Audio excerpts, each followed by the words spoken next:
안녕하세요. 사연에 빠지다의 DJ 민영입니다. 오늘 사연, 피가 물보다 진하다라는 말이 생각나는 사연인데요. 오늘도 두 개의 사연이 준비되어 있으니 끝까지 들어주시고요. 여러분의 좋아요와 구독은 큰 힘이 되니 꾹꾹 눌러주세요. 그럼 오늘의 사연 함께 시작해볼게요. 안녕하세요. 저는 성남에 사는 50대 여자입니다. 중년이 되니 확실히 전과는 다른 것들이 눈에 밟히고 보이기도 하는데요.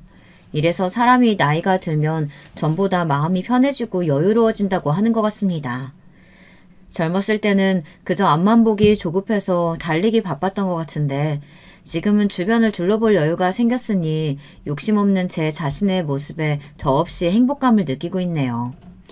젊은 시절 저는 남편 뒷바라지와 자식 뒷바라지에 정신이 없었습니다. 많은 분들이 그러시겠지만 제 때만 해도 여자들은 전업주부로 집안에 들어앉아 있는 경우가 많았죠. 요즘 젊으신 분들은 다들 일하면서도 아이를 키우는 분들이 상당한 걸로 알고 있는데요. 그래서 전 가끔 이런 생각을 하곤 합니다. 저도 조금만 젊었다면, 다른 세대에 태어났더라면 중년이 주는 여유와 편안함이 좋다가도 이런 면에선 아쉽기 그지없답니다.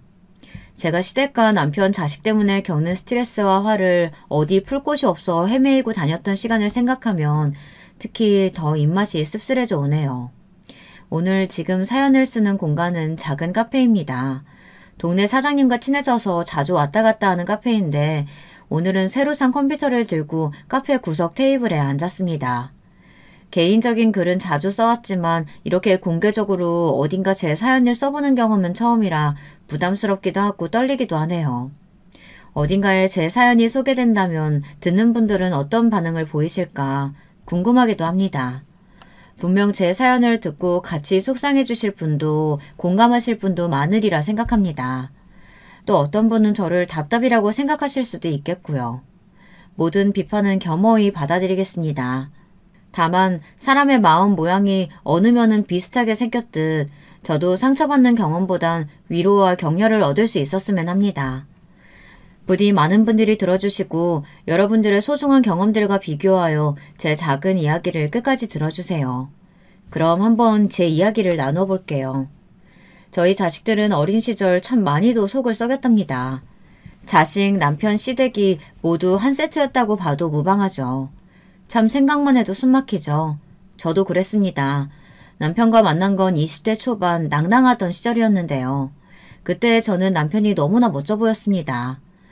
남편은 좋은 대학을 나와 사업을 하는 사람이었는데 호탕하면서도 시원스러운 성격이 마치 저희 친정아버지를 빼닮았었어요. 실제로 저희 친정아버지도 사업을 하셨었는데 중간에 한번 크게 말아드셔서 더 이상 엄두를 내지 못하시긴 했지만 저는 어린 시절 친정아버지의 그런 면이 좋았습니다. 어린 나이엔 아버지가 매일 밖으로 돌아다니시며 부하 직원들을 두고 일을 하시는 것이 마치 바다를 가르며 종횡무진하는 선원같이 느껴지기도 했어요.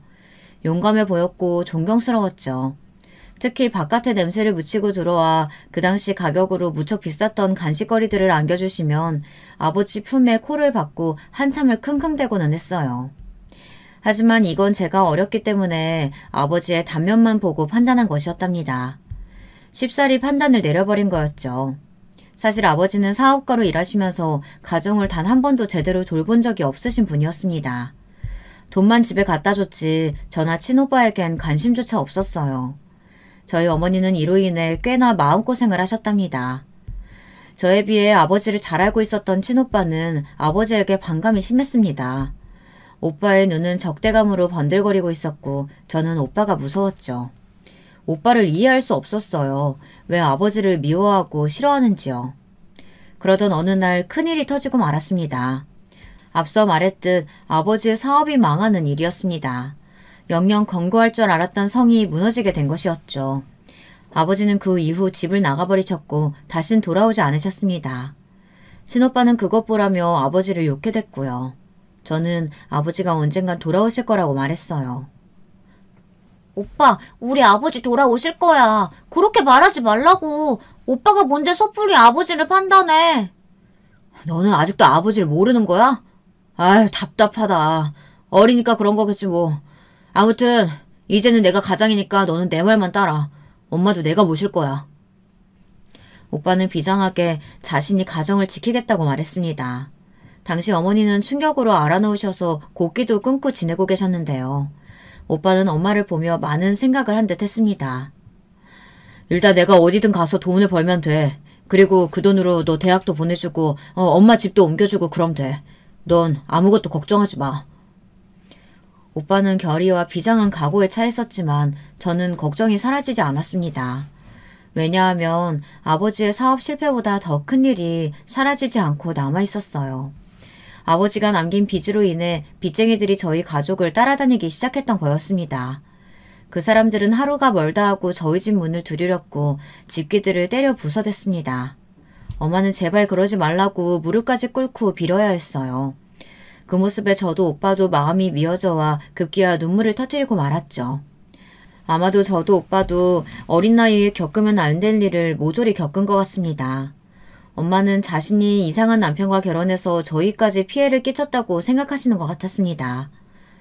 다 엄마 때문이다. 엄마가 너희를 낳아놨으면 최소한 이런 일은 생기지 않게 했어야 하는데 우리 공부 잘하는 민수는 대학도 못 가게 생겼고 민숙이 너도 그렇게 될 텐데 어쩜 좋니? 엄마, 나는 괜찮아요. 여기 동네에서 조금 떨어진 그 공장 아시죠? 거기 사장님이 내 친구 아버지예요. 사장님이 취직시켜준대요. 거기서 돈 벌고 어느 정도 나오면 빚쟁이들한테도 시달리지 않을 수 있고 우리도 다시 예전처럼 살 수 있을 거예요. 그러니까 너무 속상해하지 마세요. 대학은 안 가도 전 저대로 잘 될 수 있어요. 저와 오빠는 열심히 위로했습니다. 특히 오빠가 엄마를 많이 챙겼습니다.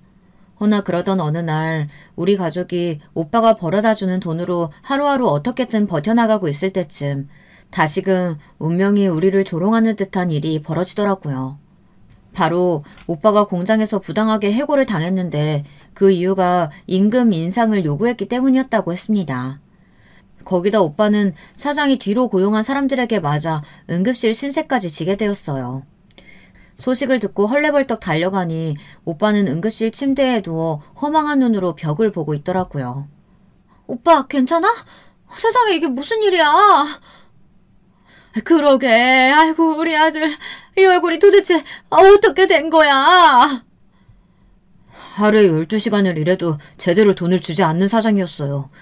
말 못하고 일했던 직원이 수백 명이었고요. 제가 그런 직원들을 대변하려다가 이 꼴 났으니까 누굴 탓하겠어요. 근데 전 엄마 이거 반드시 갚아줄 거예요. 그 사장은 난 이 꼴로 만들어 놓고도 벌금조차 받지 않고 떵떵거리며 살 텐데 반드시 벌받게 해줄 거라고요. 오빠의 상태는 생각보다 심각했습니다. 여기저기 뺨이 부어 있었고 갈비뼈도 부러져 있었죠. 그런데도 사장이 그 사람들을 고용했다는 증거가 나오지 않아 기소가 되지 않았습니다. 오빠는 거기에 충격을 받고는 선택했습니다. 오빠가 선택한 길은 검사가 되는 길이었답니다. 오빠는 그 길로 그 공장에서 나와 어떻게든 검사가 되겠다며 사법고시를 준비하기 시작했어요. 오빠가 검사가 되는 그 길을 밟는 동안 이번에는 제가 오빠에게 도움이 되어주고 싶어 집에서 가까운 고깃집에 취직해서 일을 하기 시작했습니다. 번 돈은 모두 오빠에게 보냈고요. 그러던 중 저희 고깃집 단골 손님이었던 한 남자분을 만나게 되었는데요. 그 사람이 바로 저희 남편입니다. 남편은 고깃집 근처에 회사를 차려 사업을 시작하고 있는 사람이었는데요. 당시만 해도 불안정한 매출 수익을 보이고 있던 시기였습니다. 그런데 남편은 그럼에도 불구하고 자신감이 넘쳐났고 말했듯이 시원스러운 성격이라 만나면 재미도 있고 편안함도 컸습니다. 남편 쪽에서 결혼을 밀어붙이니 저도 이 사람이라면 평생 재미있게 또 행복하게 살 수 있을 것 같더라고요. 결혼을 하기 전 시어머니를 만나기 전까지는 내심 남편과 결혼하면 이제 나도 좀 인생이 편해지려나 하는 기대감도 있었고요. 시어머니는 저를 만나자마자 딱 한마디를 하셨습니다. 아이고, 어디서 돼지 냄새가 나는 거냐? 설마 얘가 내 며느리 되래라는 거야? 고졸에 아르바이트 하는 애가? 저는 불합격이었습니다. 시어머니 눈에 들지 못한 거죠. 남편은 옆에서 쩔쩔매고 있었고 이미 시어머니와 한패였던 형님은 저를 우습다는 듯 쳐다보고 있었습니다. 남편에게는 형이 한 명 있었는데 아주버님 역시 수익이 높은 변호사였고 형님 역시 법조계에서 유명한 인사 집안의 출신이라는 걸 들어서 알고 있었어요. 형님의 눈길은 마치 가짜는 걸 보는 것 같은 눈빛이었습니다.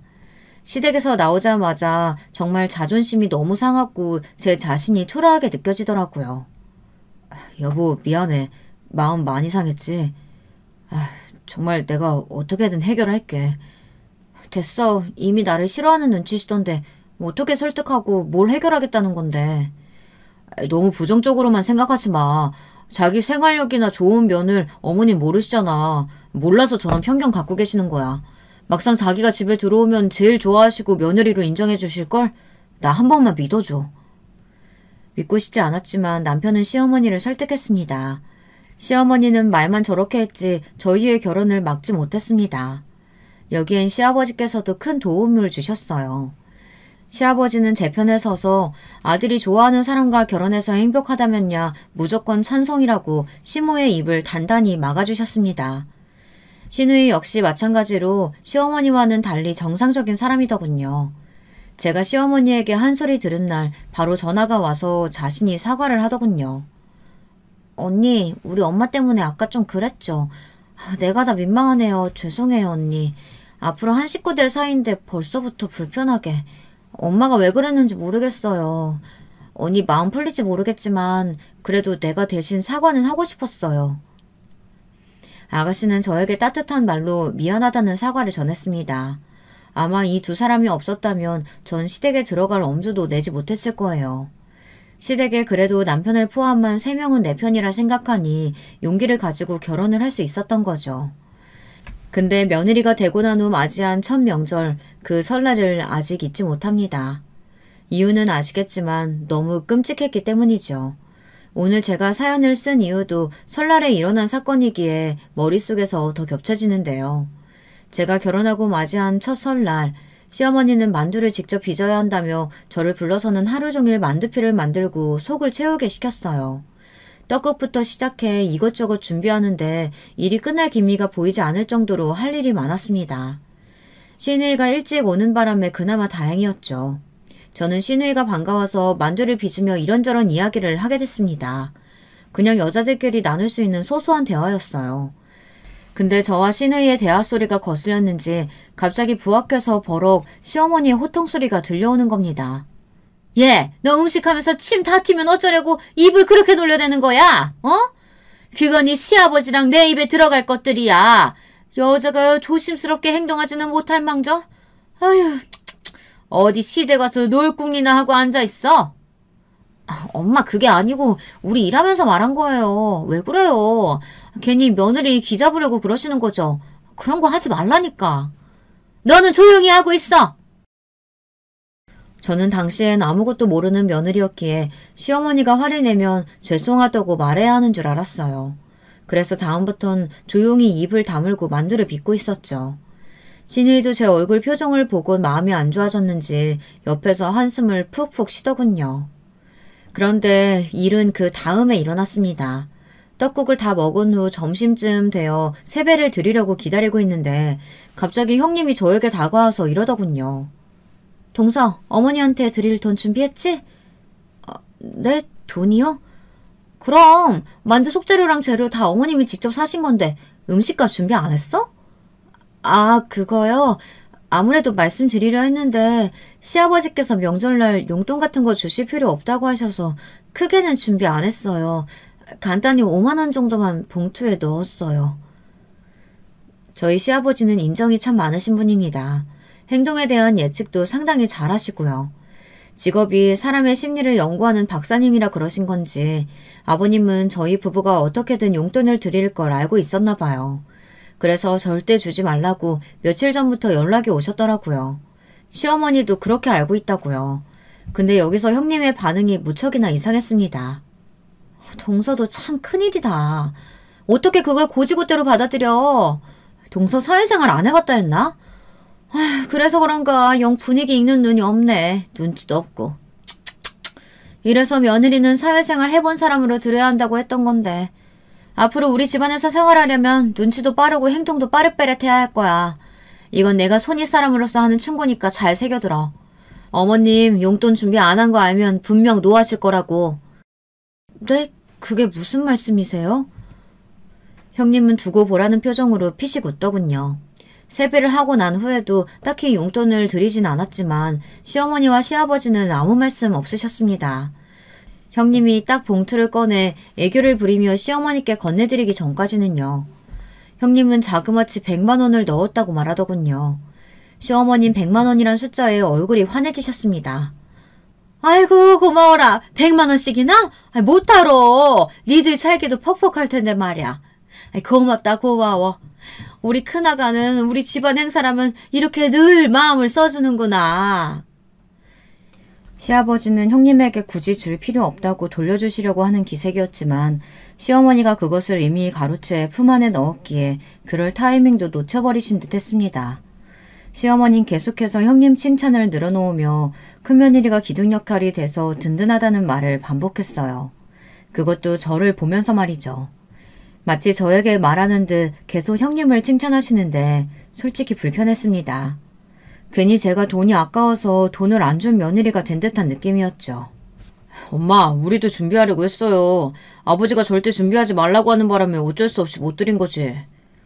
어머 서방님, 원래 이런 건 눈치껏 드리는 거예요. 형님은 남편의 말까지 깔아뭉개며 자신만만하게 웃었습니다. 그리고 이것은 시어머니에게 저란 사람에 대해 단단한 어떤 인상을 주었던 것 같습니다. 시댁 행사 날만 되면, 특히 자신의 생일만 되면 미리 고지를 하시더라고요. 너 이번에 내 생일인 거 알지? 아무리 네 시아버지가 돈 쓰지 말아라 해도 그 짠돌이 양반이 하는 말 듣지도 말고 네가 알아서 잘 챙겨 넣어. 알겠냐? 돈은 현금이 최고니까 현금으로 준비하고. 아휴, 내가 이런 것까지 지도해줘야 되는 건지 모르겠네. 참나. 아, 그나저나 너 우리 아들 내조는 잘하고 있는 거지? 걔가 돈 많이 번다고 해서 너까지 편하게 집구석에서 뒹굴거리고 있다면 그거 아내로서 자격 없는 거다. 알지? 저를 향한 시어머니의 적대감은 깊고 깊었습니다. 처음엔 오해를 풀어보려고도 했던 것 같습니다. 저도 좋은 며느리가 되고 싶고 잘 모시고 싶고 남편 내조도 잘하고 있다는 인상을 드리고 싶었죠. 그래서 사소한 거라도 제가 챙기려고 했고 명절날도 일부러 일찍 가서 시어머니를 돕고는 했어요. 근데 그게 문제가 아니더군요. 이미 저란 사람 자체가 시어머니에겐 자격 미달이었습니다. 겪고 또 겪어보니 그런 판단이 내려지더군요. 어느 날은 형님과 비교되지 않기 위해 시어머니의 생신날 말씀하신 대로 현금을 듬뿍 넣어 준비해갔더니 제게 이러는 겁니다. 너 내가 말한 대로 아주 그대로 했네. 얘, 어떻게 이렇게 돈만 달랑 들고 왔어? 하다못해 쪽지라도 하나 써와야지. 네 형님 좀 봐라. 좀 보고 배워. 얘는 일하면서도 틈틈이 시간 내서 나한테 편지까지 쓰지 않니? 사람이 그런 정성이 있어야지. 선물이라고 주면 끝인 줄 알아? 특히 어른들한테 하는 선물은 그렇게 대충 하는 거 아니야. 그런 법이 어디 있다니? 아유, 하여튼 기본도 안 돼 있어가지고. 어머님 죄송해요. 제가 동서 잘 가르칠게요. 동서가 사회생활도 안 해보고 겨우 고깃집에서나 일해봤으니 뭘 알겠어요. 제가 가르칠 테니까 동서 앞으로 잘 보고 배워도 어머님도 기분 푸시고요. 생신날 주인공이 기분 안 좋으면 되겠어요? 어머님은 형님의 콧소리 섞인 말에만 순순히 나왔습니다. 알겠다며 그럼 저를 잘 교육시키라고 하더군요. 너무 우스웠습니다. 제가 지금까지 참아왔던 게 너무 호구 같다는 생각이 들더군요. 어차피 처음부터 저를 인정해줄 생각도 없던 사람에게 내가 왜 그런 쓸데없는 노력을 쏟은 건지 후회가 돼서 미칠 것 같았습니다. 어머님, 말씀이 심하시잖아요. 저 나름대로 어머님 눈에 들려고 많이 노력했어요. 어머님이 저번 날에 김치찜 드시고 싶다고 해서 집까지 만들어가지고 갔는데도 한마디도 고맙다고 말씀도 없으시고 어머님이 심부름시킨 일도 제가 마다한 적 한 번 있었나요? 형님은 일하는 사람이라 바쁜 사람이라서 안 된다고 저 시키는 거 뻔히 불공평하다는 거 아는데도 어머님 위해서 해드렸어요. 그런데 정말 속상해요. 웃기고 앉았네. 이게 어디서 눈물 질질 짜고 자빠져 있어? 아니 이게 무슨 말이야? 제가 한창 서러움을 토로하자 그때 마침 시아버지께서 들어오셨습니다. 눈물이 그렁한 제 눈을 보고는 시아버지는 이미 상황을 예측하신 듯 시어머니를 조용히 책망하셨어요. 시어머님 꿀먹은 벙어리가 되었네요. 그렇게 생신은 흐지부지 끝이 나버렸습니다. 시아버지는 나중에도 저에게 와서 시어머니를 크게 꾸짖었으니 앞으로 저를 함부로 말하거나 무시하는 일이 없을 거라고 고생 많았다고 토닥여 주시더라고요. 곱고 참한 네가 우리 집에 와서 별일을 다 겪는구나. 다른 집에 갔으면 이런 일 없을 텐데 내가 너무 미안하다. 아이고. 저는 그때 아버님의 따뜻한 말에 너무 큰 위로가 되어 엉엉 울고 말았습니다. 당시 저는 친정도 친구도 기댈 곳이 아무데도 없었거든요. 친정에 연락하면 걱정할까봐 하지도 못했고 남편 역시 사업이 바쁘다며 모르쇠였습니다. 외려 모르쇠 정도였다면 참아주었겠지만은 제가 한탄을 어렵게 토로하면 이런 식이어서 정이 떨어졌어요. 아니 나보고 그럼 어쩌라는 거야. 당신 왜 이렇게 시비 걸고 싶어 안달난 사람 같아. 한가롭게 집에 있으니까 그래? 어머니가 그러시는 건 나도 어쩔 수 없어. 당신도 각오했던 일이잖아. 그냥 받아들여 무시하든가. 무시가 안 되니까 그러지. 당신이라면 무시가 되겠어? 당신도 알다시피 우리 집 식구들은 당신한테 잘해주잖아. 늘 넘치게 잘해주는데 나는 왜 이런 대접을 받고 있어야 돼? 실제로 저희 친정 집안 식구들은 남편을 한 가족으로 따뜻하게 맞아주었어요. 오빠도 남편이 뭘 부탁하면 거절하는 법이 없었죠. 오빠는 자신의 꿈을 이뤄 검사가 되어 열심히 일하고 있는 참이었는데 남편이 무언가 법적으로 자문을 구할 일이 있으면 오빠가 적극적으로 나서서 도와주고는 했어요. 그런데도 제가 저렇게 말하니 어느 날 남편은 다소 충격적인 말을 하더군요. 야, 우리 집이랑 네 집이랑 같냐? 다르지? 다르다니 뭐가? 수준이 다르잖아. 뭐 우리 집이 대단하다는 건 아니지만 나는 어쨌든 형도 형수도 나도 잘 나가는데 당신은 조건부터 뒤처져 있잖아. 어쩔 수 없는 거야. 아니면 당신이 당신 힘으로 뭐라도 되어보든가. 어이가 없었습니다. 남편 사업이 잘 되기까지 옆에서 내조하며 온갖 것들을 도맡아 해주었더니 어느새 저는 집구석에 가구 같은 사람이 되어 있더라고요. 마음에 안 드는 반찬이 있다 하면 새로 다시 해주었던 적도 여러 번 있었는데 저 스스로조차 그런 행위들을 당연하게 생각했다는 것이 후회스러웠습니다. 남편이 서서히 변한 것은 그때쯤이었습니다. 대신 제게도 숨 쉴 구멍은 있었는데요. 바로 신우이였답니다. 신우이는 기가 막히게 자기 오빠의 패턴을 알고 있었습니다. 신우이가 직장 문제로 저희 집 근처에 산 적이 있었는데요. 제가 첫 애를 낳고 나서 남편의 무관심에 점점 지쳐갈 때쯤이었을 거예요. 신우이가 저희 집에 올 때마다 남편이 없는 것을 보곤 어느 날 남편을 불러다 앉혀놓고 말하더라고요. 오빠, 언니한테 잘 좀 해. 언니만한 사람이 어딨어. 오빠 챙겨주고 애 다 봐주고 언니만큼 살림 잘하는 사람 나는 보지도 못했어. 언니가 불평불만 없이 챙겨주면 고마운 줄이라도 알아야지. 오빠도 고맙다는 말 할 줄 알아야 돼. 난 요즘 혼자 독방 육아 하는 언니가 너무 가엾다고. 오빠 어제도 외박했다며? 애기가 오빠 얼굴도 못 알아보겠어. 너는 왜 와서 또 짹짹거리고 있는데? 안 바쁘냐? 저는 신우이가 고마웠습니다. 제가 하고 싶은 말을 대신 내질러주니 속이 편하더라고요. 근데 남편은 사업 때문에 신경이 곤두섰던지라 그 말을 또 튕겨내버리곤 왜 여기까지 와서 바가지를 긁냐며 신우이를 내쫓으려고 하더군요. 하지만 신우이는 그 후에도 번번이 저희 집을 찾아와 남편을 나무랐고 저를 여러모로 지켜주었네요. 아마 신우이가 없었다면 이 시기를 어떻게 버텼을지 모를 만큼 고맙고 그랬답니다. 하지만 그러던 어느 날 또 대형 사건이 터지고 말았는데요.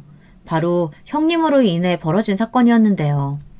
때는 시어머니의 여행을 두고 말이 나왔을 때랍니다. 시어머니가 자주 모이는 친구들 모임에서 여행을 가자는 이야기가 나왔나 봐요. 해외여행이란 말에 혹한 시어머니는 어떻게든 화려한 세계가 가득할 해외여행을 반드시 죽기 전 가셔야겠다고 했고 시아버지는 굳이 왜 집을 비우냐며 두 분이서 그 문제로 잠깐 사소한 말다툼이 있었어요. 저는 시어머니, 시아버지 입장을 모두 둘 다 이해했습니다. 그래서 딱히 어느 쪽의 편을 든다기보다는 가만히 자리를 지키고 있었죠. 문제는 형님이 이것을 가족여행이라는 테마로 상의 없이 바꾼 것에서 출발했어요. 돈은 제가 지원해드릴게요, 어머님. 그렇게 가고 싶으시면 가야죠. 가는 김에 저도 같이 가요. 아니면 아예 가족여행을 가는 건 어때요? 아버님도 해외여행 안 가보셨잖아요. 저는 1년에 한두 번은 꼭 가지만 갈 때마다 정말 좋거든요. 형님은 갑자기 가족여행을 가자며 주제를 바꾸어 말을 이어갔고 반드시 저도 같이 가야 한다는 신호를 보냈습니다. 허나 저는 아직 갓난아기인 아이를 데리고 비행기를 타는 게 조금 겁이 났어요. 사실 저는 비행기 공포증이 심했거든요. 거기다 우리 아이를 해외까지 데려가 같이 고생할 자신이 없었습니다. 그런데 제가 초장에 그렇게 솔직하게 말했더니 이어진 형님과 시어머니의 반응이 무척이나 매서웠습니다. 시어머니는 단단히 곡해하고 계셨어요. 아니 너 지금 장난하냐? 아무리 내가 싫다고 해도 그렇지 이럴 땐 장단은 맞출 줄도 알아야 되는 거야. 어디 지금 네가 간다 안 간다 하고 자빠져 있어. 며느리로서 우리 큰아가처럼 비용을 대준다 뭐 해준다 해도 모자를 파네. 어머님 그게 아니고 저는 진짜로 비행기 타는 게 무서워요. 무서운데 어떡하나요? 그리고 아기는 어쩌고요. 아직 너무 어리잖아요. 시어머니는 상상 이상으로 노하셔서는 저를 죽일 듯이 노려보았습니다. 우리 아들 헬스케져서 저러고 다니는 거 내가 보고도 못 본 척 가만히 뒀더니만 얼마나 네가 나를 얕봤으면 해외여행 가자는 거 하나 못 간다고 지랄 연병을 떨고 앉아있어. 괘씸해서 원. 너는 네 큰형님 보면 뭐 느끼는 거 없냐? 쟤는 돈도 벌고 애도 키워 우리 여행비도 지원해준다는 애야. 넌 네 형님에 비해 떨어져도 한참 떨어지는데 쪽팔리거나 창피하지도 않아? 아니 사람으로서 그런 걸 알긴 아는 거냐? 아휴 이래서 가정교육이 중요하지. 네가 쟤처럼 괜찮은 집안에서 태어났다면 이럴 일도 없었을 텐데 괴상한 집안에서 태어나 자랐으니 아휴 보고 배운 게 그거밖에 없었겠지. 어머님! 저는 이날 너무 화가 났습니다. 틈만 나면 형님과 비교하며 말하는 것도 화났지만 가정교육까지 운운하며 집 나간 아버지를 들먹이다뇨. 아무리 며느리가 시어머니보다 아래라고 해도 그게 큰 어른이란 사람 입에서 나올 수 있는 말인가요? 저는 아무렇지 않게 그런 말씀을 하신 시어머니에게 너무 화가 나서 온몸에서 열이 뿜어져 나오는 기분이었어요. 시아버지는 다급히 상황을 수습하려 했지만 저는 이미 이성줄을 놓고 말았습니다. 시어머니에게 왜 제 아버지에 대해 말씀을 얹으시냐며 굳이 그래야 하냐며 대들고 따지었죠. 그러자 시어머니는 거기에 더 노하셔서는 펄펄 뛰었습니다. 사과해 주세요. 너 같은 게 뭘 한다고 지금 나한테 훈계하려고 들어? 겨우 애 낳아놓고 앉아서 내 아들 등골 쪽쪽 빨아먹는 주제에.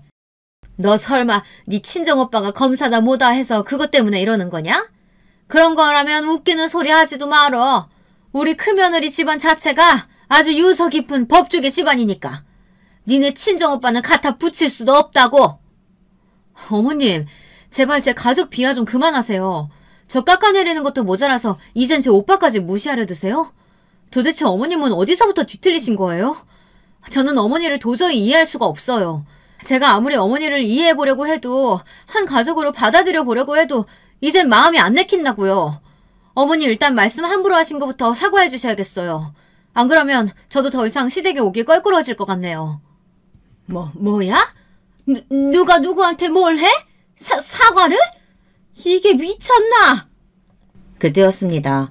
저와 시어머니의 싸움이 점점 전입가경으로 이루고 있을 때 시어머니는 번쩍 손을 들고 말았습니다. 저는 그 손에 맞을 거라는 본능적인 직감이 들었지만 피하지 않았고요. 모르겠습니다. 아플 걸 알았지만 별로 피하고 싶지 않았어요. 대신 눈은 저도 모르게 감긴 것 같아요. 나중에 실눈을 뜨고 보니 다행히 시어머니의 손을 시누이가 맞고 서 있더라고요. 시누이는 미쳤냐며 며느리 얼굴에 왜 손을 대냐며 시어머니를 혼냈습니다. 시아버지 역시 역성을 내쉬었고요. 아가, 미안하다. 집에 가 있어라. 여긴 내가 알아서 하마. 시아버지는 저희를 먼저 보내야겠다며 시어머니를 데리고 방으로 직접 들어가셨고 시누이가 저를 집까지 바래다 주었습니다. 시누이는 이날 아무 말도 하지 않고 멀거니 서 있는 남편을 혼냈었는데요. 남편은 무슨 일이 일어나도 자기와는 전혀 상관없는 일이라며 태도를 취하더군요. 오히려 별것도 아닌 일을 왜 크게 만들었냐며 저보고 뭐라고 하더군요. 저는 아주 여기에 질려버렸습니다. 갓난아기를 데리고 도망치듯 친정으로 가버렸고 그 이후 한참간은 남편과 별거한 채로 지냈습니다. 친정에선 제가 무슨 일이 생긴지 눈치채었지만 제가 말해주기 전까진 일부러 묻지 않았어요. 엄마는 그저 삼시세끼 제 밥을 챙겨주시고 우리 아이를 돌봐주시고 저에게 든든한 버팀목이 되어주셨죠. 제가 다시 집으로 들어가게 된 건 친정에 발을 들이고 오빠가 우리 집을 찾아왔을 때였습니다. 오빠가 어느 날 친정에 있는 저를 발견하고는 놀라서 묻더군요. 너 왜 여기 있는 거야? 설마 남편이 속 썩여? 제가 아무 말 하지 않자 오빠는 안 되겠다며 곧바로 저를 데리고 남편이 있는 회사 앞으로 찾아갔어요. 거기서 남편은 오빠를 보자마자 움찔 떨었습니다. 오빠가 한번 화가 나면 정말 무서운 사람이라 그 기세가 장난이 아니거든요. 본능적으로 그것을 알았는지 남편은 오빠에게 끌려가 한참이나 훈계를 들으면서도 아무 말을 하지 못했습니다. 내가 내 동생 눈에서 눈물 나게 하지 말라고 그렇게 부탁했는데 어떻게 이럴 수가 있는가? 내가 자네를 얼마나 믿었는지 자네가 알 거 아니야. 우리 민숙이 착한 애야. 우리 집에서 워낙에 험한 일을 겪어서 시집가면 그저 잘 사는 줄로만 알고 그렇게 보낸 아이라고. 도대체 남편으로서 뭐하고 다니는 거야? 애가 자기 시댁에서 당하고 살고 있으면 든든한 반팽마개가 되어줘야지. 뭐하고 있었는 거냔 말이야. 그 순간 오빠는 제게 친정 아버지와 진배 없었습니다. 저는 오빠의 말에 괜히 눈시울이 시큰거려 아이를 꼭 껴안고 눈물을 참아내느라 애썼습니다. 남편은 한마디도 못하고 듣고 서 있었고요. 그것도 공손히 두 손을 모으고요. 오빠는 앞으로 한 번이라도 이런 일이 있었다간 바로 이혼이라며 단단히 못을 박았습니다. 그 후 남편은 저에게 조금 나아진 모습을 보였어요. 완전히 달라진 건 절대 아니었고요. 애 키우는 동안 조금씩 도와주는 척이라도 하고 관심을 보이는 정도로요. 애가 정말 이대로 아빠 이름을 까먹는 건 아닌가 걱정했는데 다행히 아이도 아빠를 좋아하니 남편 역시 자신이 아버지가 되었다는 생각에 점점 변화하는 모습을 보였습니다. 남편이 원래 아이를 싫어하는 사람은 아니었기에 그런 변화가 가능했던 것 같습니다. 사업적으로 욕심은 많았지만 커가며 자기를 아빠라고 부르고 따르는 자기 자식이 생기니 점점 마음이 집으로 돌아오고 있었죠. 저는 남편의 변화가 무척이나 반가웠고요. 이대로 조금만 더 이 행복이 유지되었으면 좋겠다 생각도 했어요. 남편이 가끔씩 주말에 저와 아이와 함께 놀이공원으로 나들이 가는 날이 있었는데 그날이 아직도 기억에 남을 만큼 정말 행복했거든요. 여보, 앞으로 지금만 같았으면 좋겠어. 나 시댁 너무 힘들어. 당신도 알다시피 당신 어머니, 우리 형님 다 만만치 않은 사람들이잖아. 나 시누이랑 시아버지 덕분에 겨우 버티고 서 있는 거야. 당신이 조금만 내 편이 되어주었으면 좋겠어. 알겠어. 나도 지금까지 무심했던 거 인정해. 나도 사업 때문에 스트레스 받고 그러다 보니까 자꾸 소홀해졌나 봐. 그리고 사실 말 안 했지만 나는 형한테 콤플렉스가 있거든. 형이 워낙에 잘 나가는 사람이다 보니 형보다 더 성공하고 싶다는 욕심이 있었어. 그래서 어머니가 자기 무시하는 말이 기분 나쁘고 듣기 괴로울수록 더 일에 매진해서 어떻게든 성공하려고 노력했던 것 같아. 이해해주라. 남편은 콤플렉스가 있었다며 자신을 이해해달라고 하더군요. 어렸을 적 자신보다 뭐든 더 잘하는 형을 보며 늘 그런 콤플렉스가 있었다고요. 믿어야 할지 안 믿어야 할지 완전히 신뢰는 가지 않았지만 적어도 그때의 저는 남편이 짠하고 남편을 용서해야겠다는 생각을 했습니다. 아마도 이게 지금 생각해보면 착한 며느리 증후군처럼 제가 누군가를 용서하고 이해해주고 배려해줘야 한다는 강박에 휘둘려 있었던 것 같아요. 그럴 필요가 전혀 없었는데도 불구하고요. 그 후 남편이 어떻게 되었냐고요? 인생 선배님들은 예상하셨겠지만 역시나 효과는 오래가지 않았습니다. 저희 자식놈이 딱 사춘기쯤부터 말썽을 부리기 시작했는데 그건 오롯이 남편 때문이었습니다. 남편이 저를 집에 있는 여자라 무시하고 바깥 여자를 만나고 돌아다녔거든요. 바깥 여자들은 모두 남편과 같이 일하는 여자 아니면 어엿한 직업과 돈을 가지고 있는 여자들이었습니다. 그게 저로 하여금 자존심을 더 상하게 만들기도 했습니다. 또 아무리 다른 여자들이 끌린다 해도 애 있는 유부남이 여자를 만나고 돌아다닌다는 게 말이 되나요? 어쩌다 저에게 바람이 걸려도 자기는 절대 맹세코 그런 적 없다며 발을 빼도 모자를 파네 뻔뻔스레 나오는 것도 징글징글했습니다. 당신이 몰라서 그러는 건데 원래 사업하는 남자들 다 그래. 사람 만나는 게 일인데 어떻게 여자를 안 만나고 다니냐? 내가 그 여자랑 뭘 하겠다는 게 아니야. 그냥 하룻밤이라고 하룻밤 내가 데리고 논 거야. 당신은 그런 여자들한테 신경 쓸 필요 없어. 어차피 내 와이프는 당신이고 애들 엄마도 당신이잖아. 난 이혼 생각도 없고. 그럼 된 거지, 안 그래? 당신은 그냥 지금처럼 편하게 살아. 내가 주는 돈으로 애들만 잘 키워주고. 장난해? 지금 그 변명이 통할 거라고 생각해? 그렇게 생각하고 짓거리는 거야? 아무리 그렇다고 해도 어떻게 애들 앞에서 바람을 들키길. 애들이 날 뭐라고 생각하겠어. 우리 애들이 받을 상처는 또 어떻고. 당신은 바람피는 아버지로 남고 싶어? 애들이 당신을 그렇게 생각했으면 좋겠냐고. 아이, 또 왜 이렇게 극단적이실까? 여보, 오버하지 마. 사업하는 남자들 다 이런다니까? 당신이 몰라서 그래. 당신도 사업하면 아마 나처럼 살게 될걸? 그냥 좋게 넘어가자, 좋게, 어? 내가 앞으로 허튼 짓 안 할 테니까. 그럼 됐지? 저는 그 당시 남편이 아니라도 여러 문제로 마음이 힘들었습니다. 자식놈들 중에 한 놈은 학교에서 누군가를 패고 다녀 여러 번 제가 무릎을 꿇어야 하는 상황이 있었고, 나머지 한 놈은 외려 맞고 다녀 마음을 아프게 했죠. 어느 쪽으로도 행복하지 않았습니다. 인생이 너무 불행하고 왜 나한테만 이런 운명이 주어진 걸까 싶었죠. 그런데 어느 순간 남편에 대해선 포기를 하게 되더라고요. 여러분도 이런 감정을 아실까요? 남편과 싸우는 것도 어느 순간부턴 지긋지긋해지니 그냥 저 양반이 어떻게 살든 내 할 바 아니고 나는 그저 내 자식들 문제만 신경 쓰고 살아야겠다. 그렇게 마음이 고쳐졌어요. 그리고 그 이후엔 저희 둘째 애가 왕따를 크게 당해서 세상을 등지는 선택을 하려고 했던 사건이 있었습니다.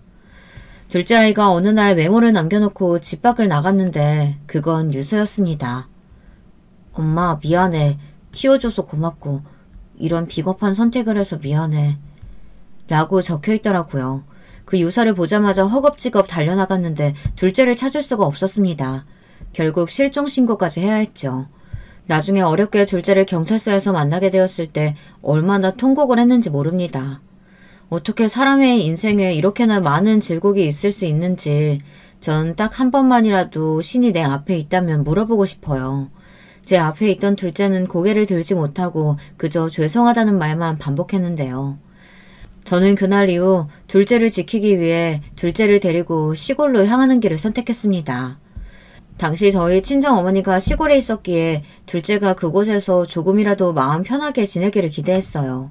그런 마음으로 제가 시골행을 선택한 후 저는 둘째가 나아지기만을 기다리며 살았습니다. 부모의 간절함이 어떻게 어떤 방식으로 자식에게 닿았는지는 모르겠지만 다행히 제가 시골행을 선택했던 그 방식은 둘째에게 긍정적으로 작용했습니다. 엄마, 나 여기 오게 해줘서 고마워. 이제야 살 것 같아. 엄마도 좋고 할머니도 좋고 다 좋아. 사람 없는 곳에 오니까 이제야 숨 쉴 수 있을 것 같아. 특히 할머니께 너무 감사해. 할머니가 밤마다 내 손을 잡아주셨는데 덕분에 편안했어. 둘째의 말은 무척이나 짠했지만 저는 마음 한켠으로 다행이라고 생각하고 있었어요. 그리고 슬슬 둘째가 마음의 준비가 되었을 때 다시 남편이 있는 집으로 돌아갈 준비를 하고 있었죠. 그때까지만 해도 전 시댁에서 무슨 일이 벌어지고 있는지는 상상도 하지 못했어요. 제가 둘째를 데리고 남편 집으로 향했을 때는 이미 제 예상 범위를 벗어난 일들이 벌어지고 있더라고요. 일단 남편이 다른 여자와 함께 하하호호 하고 있는 건 물론이고 시어머니가 그 옆에서 그 여자를 이미 며느리로 취급하고 있는 대화가 오가는 중이었죠. 중간중간 남편과 전화할 때 이상한 여자 목소리가 들려 느낌이 조금 쎄하긴 했지만 설마 여기에 시어머니까지 연루되어 있는지는 몰랐죠. 시어머니는 저를 보자마자 왔니? 아유 참 거지 같은 타이밍에 왔네. 다른 말할 건 없고 우리 애가 새 여자 들었다고 한다. 니들도 안 맞은 지 오래됐지? 애들도 컸겠다. 슬슬 갈라설 때 됐으니까 얼른 정리해라. 라고 하더군요. 어이가 없어 시어머니 뺨을 칠 뻔했습니다. 그러다 옆에 제 둘째 아들이 있다는 걸 알고는 조용히 손을 내렸어요. 남편도 옆에서 일단 이혼 절차가 정리될 때까지는 따로 살자고 하더라고요. 네, 그럴 때가 된 것 같네요. 남편 같지 않은 남편놈이랑 사는 것도 징글징글하고 어머니 얼굴 보는 것도 역겨운데 아주 잘 됐네요. 저는 이 한마디를 지르고 자식들을 데리고 나와버렸습니다. 시누이의 배려로 괜찮은 오피스텔을 구했는데 자식들은 어차피 남편에게 정도 없었고 방황했던 첫째 놈도 제 아빠가 인간 이하라는 걸 알고 나선 정이 떨어졌는지 방황을 그치고 저에게 살갑게 굴기 시작했습니다. 그래서 배신감은 컸지만 자식을 얻은 기분에 하루하루 버티고 살아나갔던 것 같아요. 그게 저의 최선이었어요. 대신 저는 남편과 곱게 이혼해줄 생각이 없었습니다. 남편과 시어머니가 제게 했던 짓을 돌려주고 싶었고 어떻게든 위자료라도 받고 싶었죠. 그러던 어느 날 청천벽력 같은 소리를 듣게 되었습니다. 바로 저희 엄마가 암에 걸리시게 된 거였어요. 어쩌면 이런 일이 일어날 수 있는지 시골에 아들과 함께 내려가 살 때 저희 엄마가 잘해주신 것을 생각하면 너무나 가슴이 무너져 내릴 듯 아파왔습니다. 우리 둘째가 나아질 수 있었던 건 따뜻했던 엄마 덕도 있었으니까요. 저는 엄마의 수술이 무사히 끝나길 기도했어요. 오빠도 마찬가지였고요.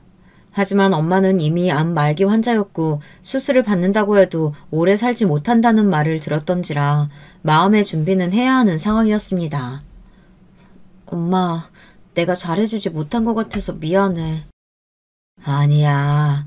우리 딸이 있어서 엄마는 정말 행복했어. 엄마가 아프시고 당장 죽음이라는 상황이 앞에 닥치니 입에서 나가는 단어는 고맙다, 사랑한다, 행복했다 이런 말들 뿐이더라고요.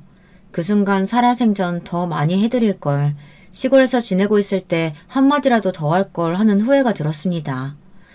그리고 저희 엄마의 상황과 별개로 남편이란 놈은 똑같이 그지 같았습니다. 설날이란 명절이 다가오자 저에게 요구를 해왔습니다. 이혼은 할 때 하더라도 시댁은 가자고요. 그것이 며느리의 도리라고 말이죠. 사실 시어머니를 생각하면 안 가는 게 맞지만 제게 잘해주셨던 시아버지와 시누이가 떠올랐어요. 아직 저희 소식을 자세히 모르는 시아버지와 시누이에게 얼굴을 보고 이혼 사실을 밝히고 싶었죠. 그래서 명절날 가겠노라고 말하고 남편에게 말했습니다. 그런데 여기서 사건이 발생한 것이었어요. 들으시면 여러분도 아마 깜짝 놀라 분통을 터뜨리실 겁니다. 설날 명절 연휴 첫날 시댁에 갈 준비를 하던 차에 오빠에게서 전화가 온 겁니다. 아직 집이지? 얼른 병원으로 와야 할 것 같아. 엄마가 많이 아프셔. 뭐라고? 알겠어. 준비하고 바로 갈게. 엄마가 위급하시다는 전화였습니다. 저는 남편에게 아무래도 친정엄마의 병원으로 가봐야겠다고 했습니다.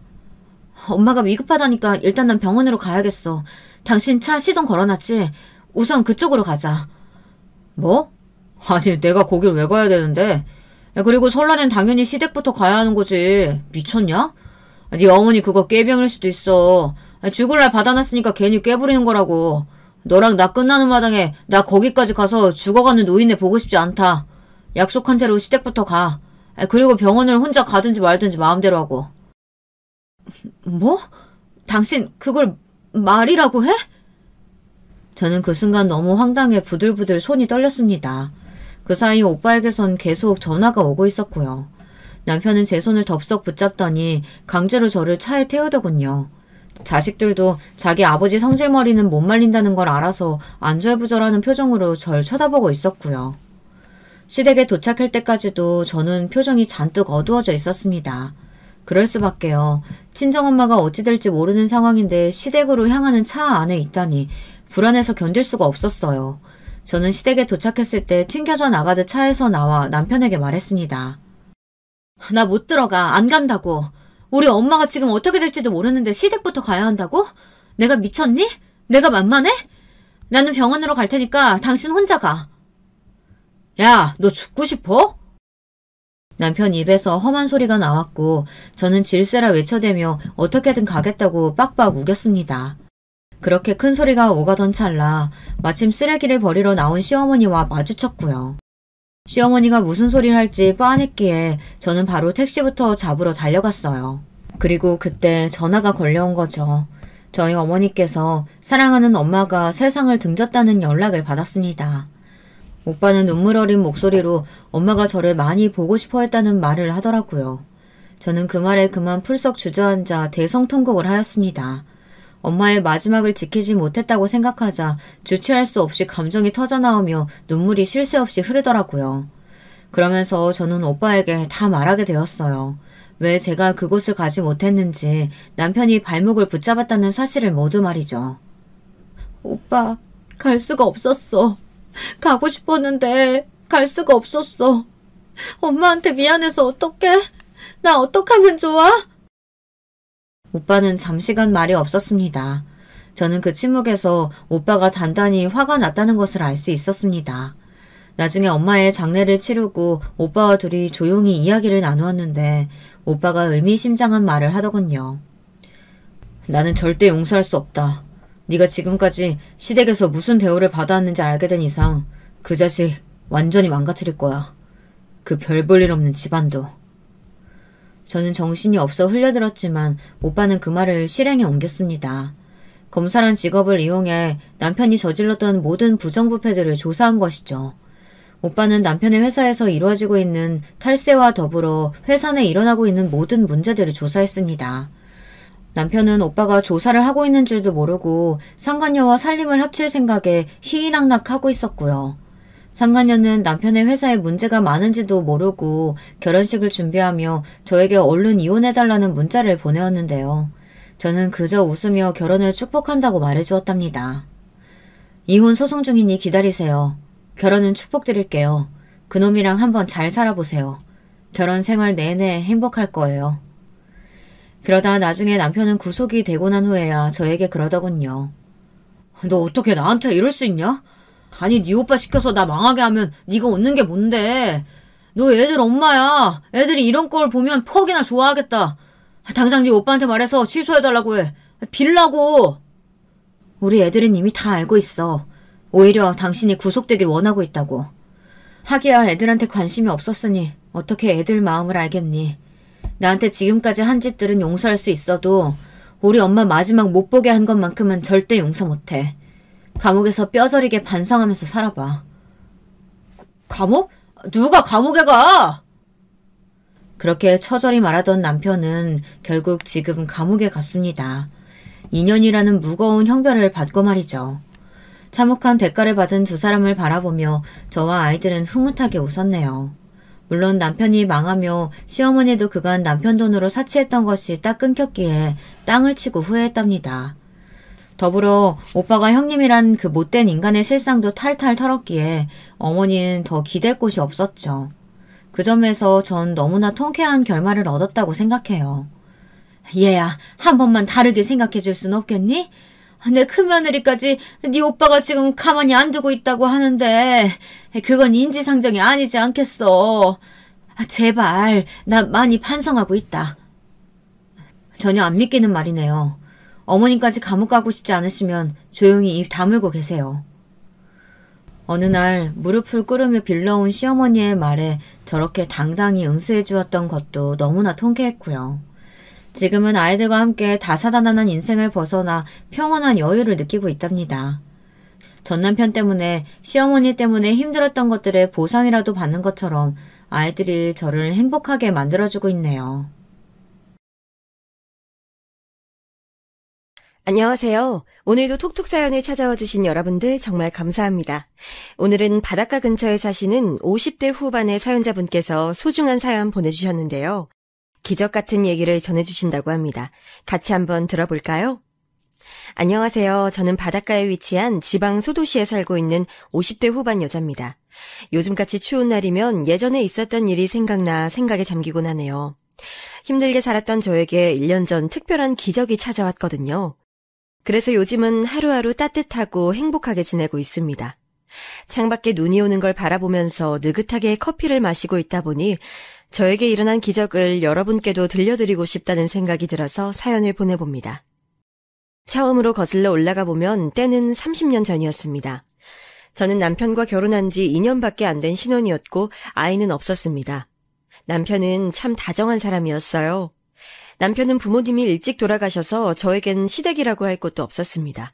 그저 남편 하나만 보고 결혼 생활을 시작했어요. 남편은 회사가 바빠서 집에 늦게 들어오는 날이 많았습니다. 전 집에서 간간히 소일거리를 하며 지냈는데 결혼하고도 매일 집에 혼자 있으니 쓸쓸하더라고요. 그래도 남편이 늦은 시간에도 퇴근하면서 제가 좋아하는 간식거리를 사올 때는 그 조그만 거 하나에 기분이 풀리곤 했습니다. 남편은 누구에게나 친절한 사람이었어요.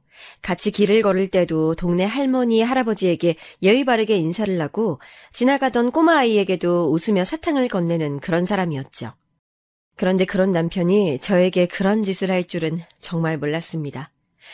눈이 많이 오는 어느 추운 겨울날이었어요.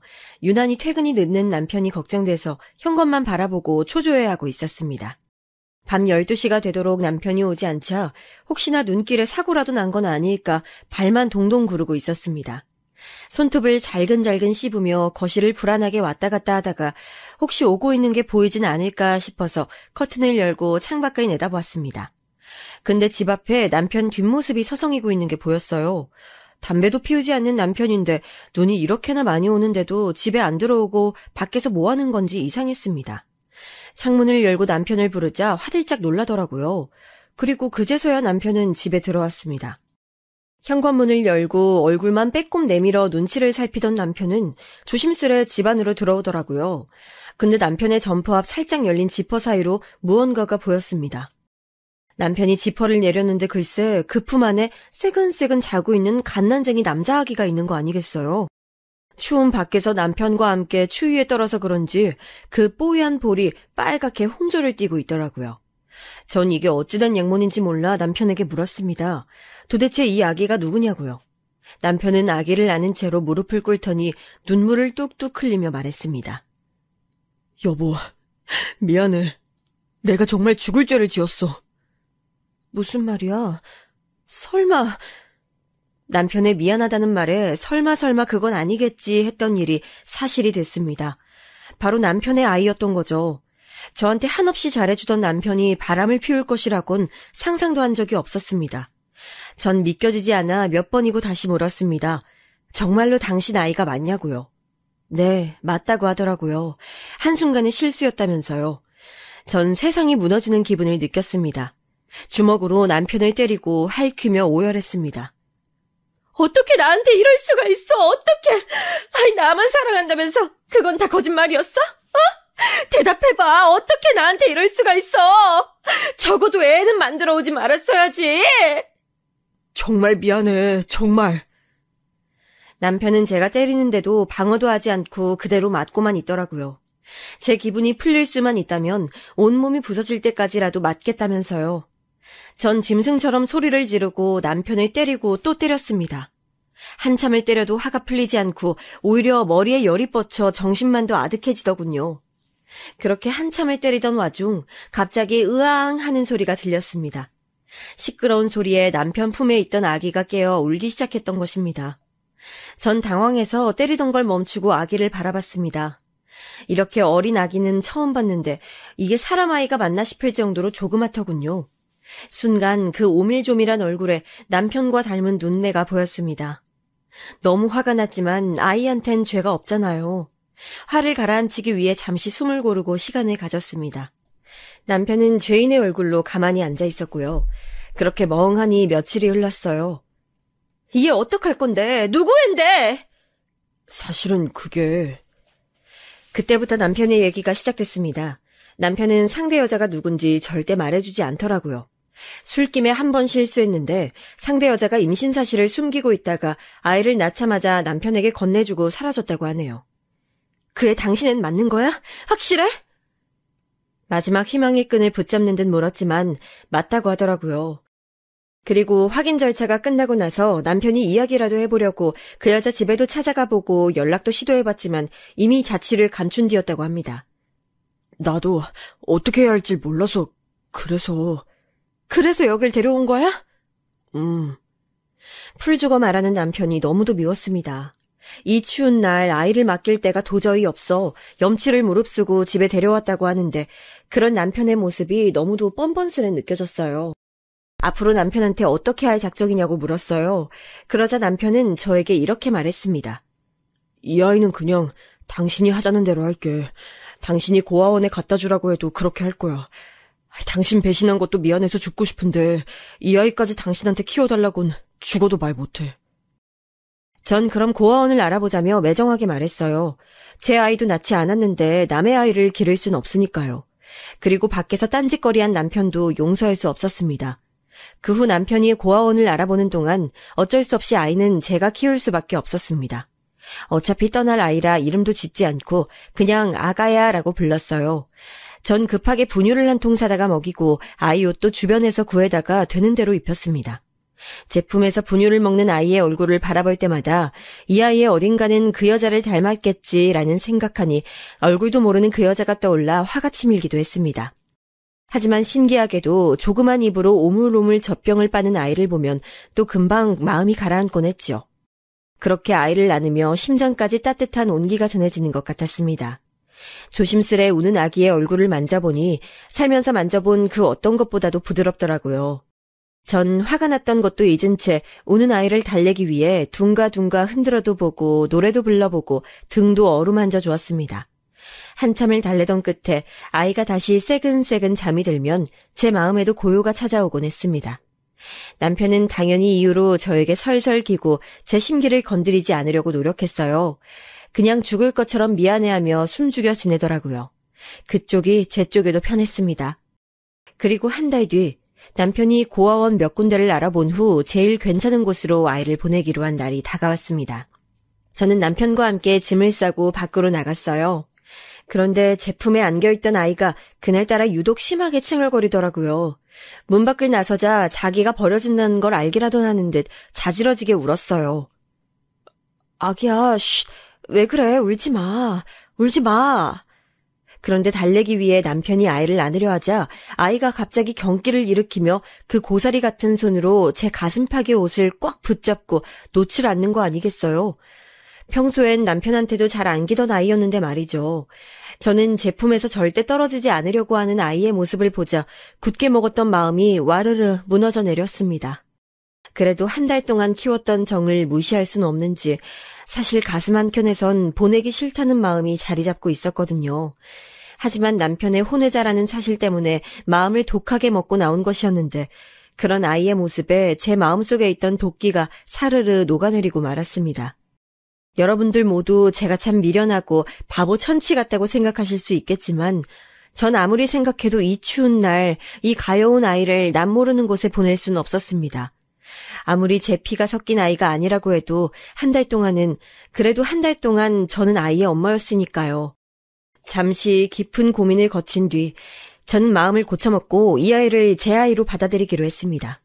제 결정에 남편은 바닥에 엎드려 제 발을 어루만지며 고맙다고 눈물을 쏟아내더군요. 그렇게 전 이 아이의 진짜 엄마가 됐습니다. 그리고 남편과 함께 아이의 이름을 짓고 출생신고도 해줬습니다. 하지만 이 소식을 들은 친정에선 역시나 난리가 났지요. 특히 친정엄마는 땅을 치며 곡소리 나게 우셨고 그 옆에서 저나 남편 둘 다 무릎을 꿇고 땅만 바라보고 있었습니다. 네 자식도 아닌 상간녀 자식을 키우겠다고? 너 자식 키우는 게 얼마나 힘든지 아니? 근데 네 자식도 아닌 다른 것의 자식을... 아이고 이 모자란 거사 어쩌려고 그래 어쩌려고. 너 애미 속 타들어가는 거 보고 싶어 이러냐 어? 이봐 자네. 내가 자네 부모 없는 거 알면서도 결혼 허락해줬을 땐 자네 인성 하나만 보고서 이 결혼 허락한 걸세. 내 딸 굶기지 않고 행복하게 해주겠다고 해서 그 말 믿은 거야. 근데 기어이 이 지경을 만들어 오나? 어? 자네가 사람이야? 친정엄마는 절대 그 아이 못 받아들인다며 연을 끊자는 말까지 입에 올리셨습니다. 그 정도로 엄마는 염려가 크셨던 거지요. 내 자식도 아닌 남의 자식 키우는 그 길이 얼마나 고되고 힘들지 아시기 때문에요. 하지만 그 이후로 저는 이 아이가 제 아이가 아니라는 생각은 단 한 번도 하지 않았습니다. 제가 배 아파서 낳은 아이는 아니지만 마치 제 뱃속에 10달 동안 품었던 듯이 소중하게 대했습니다.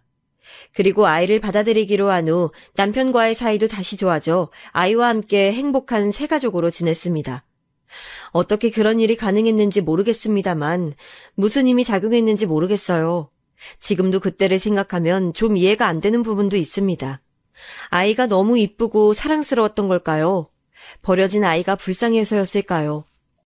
하지만 아이가 커서 결혼을 하고 손주를 낳는 행복한 상상을 하며 하루하루를 보내던 어느 날 저에게 비극이 찾아오고 말았습니다. 그날은 남편이 회사에서 당직을 서던 날이었어요. 김창식 씨 와이프 되시는 분 맞죠? 얼른 여기로 오셔야겠습니다. 병원에서 온 전화였고 짝짝이 슬리퍼를 신고 정신없이 달려갔을 때 이미 남편은 형체를 잃은 얼굴로 누워 있었습니다. 여보, 안 돼, 여보! 남편과 이별 인사를 주고받을 시간도 주어지지 않았습니다. 남편은 제 얼굴을 한번 보더니 그대로 세상을 떠났어요. 알고 보니 창고에서 불이 나는 바람에 혼자 불을 끄던 남편이 쓰러져 실려온 것이다 하더라고요. 그리고 연기로 인한 질식은 그대로 사망으로 이어졌고요. 그 후 시간이 어떻게 지나갔는지도 모르겠습니다. 남편이 죽은 후 장례식을 치르기까지 머리가 뒤죽박죽이라 생각이 잘 나지 않아요. 그냥 일찍 과부가 된 저를 위로해주던 친구들과 친척들의 위로만 생각이 납니다. 장례식이 끝나고 한참 뒤 남편이 죽은 현실을 자각하게 되었을 땐 이미 눈물이 말라버린 후였어요. 사실 남편을 떠나보낸 슬픔보다도 앞으로 이 아이를 남편 없이 혼자서 키워야 한다는 두려움이 더 컸습니다. 내가 이 아이를 혼자서 남부럽지 않게 잘 키울 수 있을지에 대한 걱정 때문에요. 의지할 수 있는 남편도 친정도 없었기 때문에 더욱 걱정이 앞섰습니다. 차라리 친정이라도 있으면 좋으련만 제가 아이를 키우겠다 결심한 이후로 독하게 인연을 끊으셨기 때문에 그럴 수도 없었습니다. 그런데 세상 모르고 잠에 빠져있는 아이의 얼굴을 보니 독하게 마음먹고 살아야겠다고 생각했습니다. 이제 겨우 2살이 된 이 가여운 아이, 이 아이에게 남은 것은 저밖에 없었고 저한테 남은 것도 이 아이밖에 없었습니다. 전 앞으로 어떤 힘든 일이 있더라도 이 아이와 함께 헤쳐나가겠다고 혼자 다짐했습니다. 아가야, 내가 널 지켜줄게. 내가 어떻게든 널 키울 거야. 전 아이를 안고 혼자 그렇게 미친 사람처럼 중얼거렸어요. 그렇게 저는 과부팔자가 돼서 아이를 홀로 키우기 시작했습니다. 아이를 업고 이 일 저 일 가리는 것 없이 닥치는 대로 다 하면서 살았어요. 주변 사람들은 네 애도 아닌데 못하러 그 고생을 하며 키우냐면서 혀를 끌끌 찼지만 전 하나도 신경 쓰지 않았습니다. 아니 애기 엄마, 젊은 나이에 혼자 애 키우고 사는 거 너무 안쓰러운데 누구라도 만나야지. 저 나이 들면 못 가. 아니에요, 괜찮아요. 아유, 고집 좀 그만 부리고. 내가 건너 우리 아는 친척 동생이 있는데 소개시켜줄까? 그 짝도 한번 갔다 오긴 했는데 성격도 좋고 직업도 괜찮아. 굶기진 않을겨. 가끔은 저한테 다시 시집을 가야 한다며 그러고 어떻게 사냐며 말씀하시는 분들도 더러 계셨어요.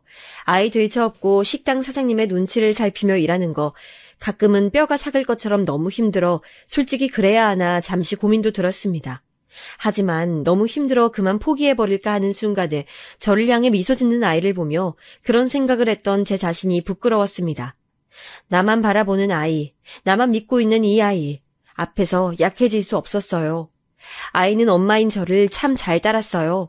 먹고 사느라 바빠서 잘 놀아주지도 못하는 저였는데 이런 엄마도 엄마라고 제 볼에 뽀뽀해주며 애교를 부릴 때는 너무 사랑스러워서 볼을 꼬집고 안아줄 수밖에 없었습니다. 남들이 아무리 뭐라 할지라도 저한텐 눈에 넣어도 아프지 않은 사랑스러운 제 아이였어요.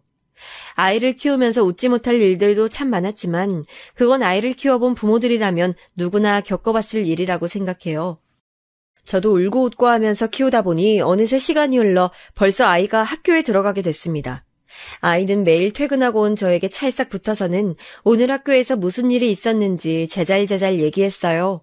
저는 하루의 피곤함을 아이와의 수다로 날려보내곤 했습니다. 엄마, 근데 오늘 되게 피곤해 보여. 내가 엄마 해줄래. 응? 우리 아들이? 내가 엄청 시원하게 해줄게. 나 엄마 잘해. 아이가 그렇게 조그마한 손으로 조물딱거리면 그 순간이 그렇게 행복할 수가 없었어요. 어떻게 보면 이 아이가 저를 살게 하고 있었고 힘든 삶을 지탱해주는 유일한 존재라는 생각이 들었죠. 이렇게 평화로운 날이 계속되나 싶었는데 참 하늘도 무심하시죠. 아이가 중학교에 들어가면서부터 지옥이 시작됐습니다. 아이가 중학생이 됐을 때 동네 이웃의 입방정으로 제가 친엄마가 아니라는 사실을 아이가 알게 됐어요. 사실 어느 정도 크면 얘기해 주려고 하고 있었는데 이런 식으로 알게 될 거라곤 예상하지 못했습니다. 아이는 너무 충격을 받은 나머지 삐뚤어지기 시작했어요. 그날 이후로 방문을 닫고 나오지 않는 아이에게 전 날마다 방문 앞에서 애원했습니다. 민철아, 이 문 좀 열어봐, 응? 제발 엄마랑 얘기 좀 하자, 민철아. 아, 절로 가라고. 엄마도 아닌 사람이랑 말 섞고 싶지 않다고. 엄마가 왜 엄마가 아니야. 그래도 밥은 먹어야지. 화내고 밥 먹어, 응? 제가 발을 동동 굴러가며 밥도 먹지 않고 방 안에만 갇혀있는 아이에게 아무리 사정을 해봐도 아이는 꼼짝도 하지 않았습니다. 민철아, 엄마가 미안해. 엄마가 좀 더 일찍 얘기했어야 됐는데 그래도 엄마가 민철이 많이 사랑하는 거 알잖아. 민철아, 방문 열고 엄마랑 얘기 좀 하면 안 될까? 그러자 갑자기 아이가 소리를 빽 질렀습니다. 엄마 소리 하지 말라고! 듣기 싫어! 제 엄마 아니잖아요. 내 엄마도 아니면서 신경 쓰지 말란 말이야! 순간 저한테 소리를 지르는 아이의 모습에 가슴이 무너져 내렸습니다. 전 이 아이를 한 번도 친자식이 아니라고 생각해 본 적 없는데 역시 아닌 건 아닐까요? 아이가 받았을 충격에 너무나도 가슴이 아프고 또 제 마음을 몰라주는 아이 때문에도 가슴이 아팠습니다. 그날 이후로 아이는 방에서 나오긴 했지만 저를 거의 없는 사람 취급했어요. 전 아이의 마음을 달래주기 위해 매일 좋아하는 반찬을 해주고 말을 걸며 다가가 보려 했지만 쉽지 않았습니다. 어느 날은 아이가 제일 좋아하던 제육볶음을 만들어 식탁에 차려놓고 아이를 불렀어요. 역시나 대꾸도 안 하는 아이였지만 오늘만큼은 꼭 먹여야겠다는 생각으로 아이의 팔을 끌고 식탁에 앉혔습니다. 아이는 무표정한 얼굴로 가만히 음식만 바라보더군요. 전 제육볶음을 젓가락으로 집어서 아이에게 내밀며 말했습니다. 민철아, 너 제육볶음 좋아하잖아. 엄마가 맛있게 만들었는데 한 입만 먹어주라. 그랬더니 갑자기 아이가 젓가락을 들고 있던 제 팔을 탁 치더니 의자에서 벌떡 일어났습니다. 그러더니 제육볶음이 든 접시를 싱크대에 들고 가서 부어버리는 거 아니겠어요? 그러더니 낮은 목소리로 저에게 한마디 하고선 방문을 쾅 닫고 들어가 버렸습니다. 이딴 거 필요 없으니까 말 걸지 마세요. 전 싱크대에 버려진 제육볶음을 바라보며 한참을 멍하니 서 있었습니다. 저도 모르게 눈물이 차고 흘러넘쳤지만 닦을 생각도 못했습니다. 그저 허망한 마음뿐이었어요. 저의 성급한 마음에 아이와 한 걸음 더 멀어지고 만 것입니다. 그리고 아이는 집에서뿐만 아니라 학교에서도 엇나가기 시작했어요. 항상 예의 바르고 착한 아이였는데 어느 순간부터 불량한 아이들과 어울려 지내는 것 같았습니다. 하루는 아이의 담임 선생님께서 전화가 오셔서 학교에 방문했습니다. 담임 선생님께서는 이렇게 말씀하시더군요.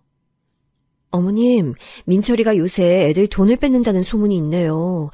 작년까진 얌전하고 공부만 하던 아이였는데, 그리고 어젠 학교 뒤에서 담배를 피다가 걸려서 부모님 모시고 오라고 했더니 자긴 부모님 없다고 하지 뭐예요?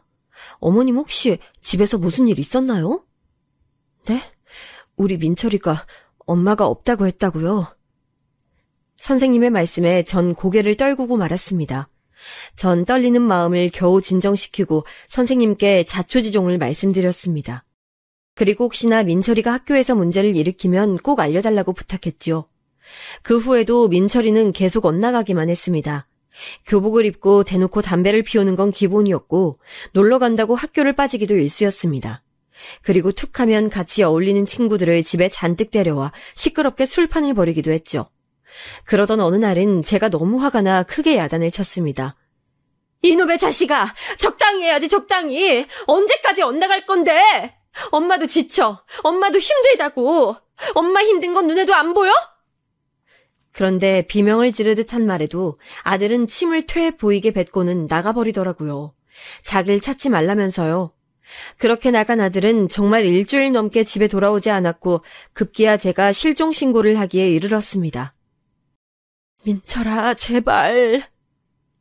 촛불 하나를 켜고 민철이가 돌아오길 빌었던 게 10일 정도 됐을 무렵 다행히 길바닥에서 자고 있는 아들을 누군가의 신고로 발견할 수 있었고 울먹거리며 집으로 데려와 앉힐 수 있었습니다. 민철아, 이제 다신 안 그럴 거지, 응? 아무리 엄마가 밉고 싫어도 너 밖에 나가 돌아다니고 그러면 안 돼. 잘못되면 엄마는 어떻게 살라고. 하지만 아이는 그 말에 들은 척도 안 하고 벽만 쳐다볼 뿐이었어요. 참 남의 자식 키우는 게 쉬울 것 같냐고 인연을 끊자던 독한 친정엄마의 말이 너무도 생각이 났던 그런 시간들이었네요. 그땐 친정엄마의 말이 모질게만 느껴졌는데 엄마의 말은 모두 사실이었습니다. 아이는 고등학교에 들어가서도 바뀌는 게 없었습니다. 민철이를 다그쳐도 보고 달래도 보았지만 들은 척도 하지 않았습니다.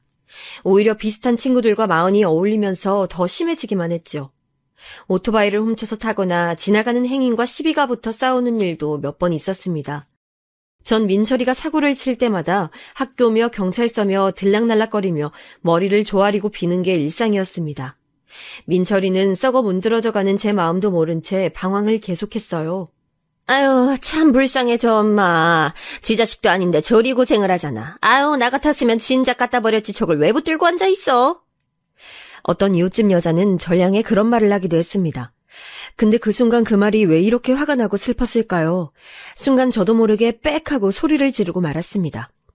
내 자식 내가 알아서 건사할 거니까 신경 쓰지 마세요! 그래도 그나마 한 가지 다행스러운 건 민철이가 대학 졸업장은 필요하다고 생각을 했는지 1년 바짝 공부를 하는 것 같더니 대충 성적 맞춰서 2년제 대학교로에 들어갔던 겁니다. 대학 생각도 없는 줄 알았는데 얼마나 다행스러웠던지. 허나 이제 성인이 되니 눈에 뵈는 게 더 없는 것 같더군요. 이젠 저한테 존댓말도 쓰지 않고 막말을 하는 지경에 이르렀습니다. 엄마라고 부르지 않은 지는 이미 한참 됐어요. 어느 날은 집으로 날라온 민철이의 휴대폰 요금 고지서를 봤는데 휴대폰 소액 결제를 50만 원이나 한 걸 보게 됐습니다. 깜짝 놀란 저는 민철이를 불러서 다그쳤어요. 민철아, 너 이게 뭐니? 휴대폰 소액 결제를 뭐 하느라고 이렇게 많이 썼어?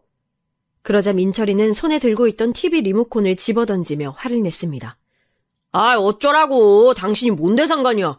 내 핸드폰 내 맘대로 쓰지도 못해? 민철이의 말에 저는 입을 꾹 다물 수밖에 없었습니다. 아무래도 남자아이다 보니 이미 제 키를 넘어선 지는 오래됐고 덩치 큰 아이가 저리 행동하니까 아무리 제 아들이어도 무서운 건 어쩔 수 없더라고요. 너 그래도 아무리 그래도 엄마한테... 제 중얼거림은 못 들은 척하는 민철이는 툭하면 저한테 돈을 내놓으라는 둥 뭘 사다 놓게 많았사. 그리고 저는 식당에서 힘들게 번 돈으로 민철이가 요구하는 최신형 휴대폰, 노트북, 카메라 등등 수많은 물건들을 사다 바쳤어요.